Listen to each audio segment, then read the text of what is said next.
Magandang umaga po.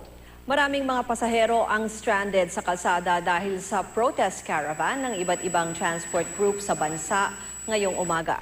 Sa North EDSA halimbawa, tambak ang mga pasaherong naghihintay ng masasakyan. Dagdag pahirap pa sa mga pasahero ang manakanakang buhos ng ulan. Sa Malolos, Bulacan, maraming mga pasahero rin ang walang masakyan paluwas ng Maynila.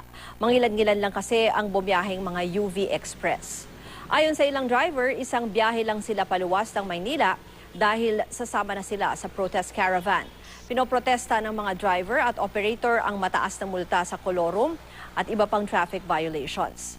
Sa kabila naman ng caravan, tuloy din ang mas pinatinding operasyon ng LTFRB laban sa mga kolorum.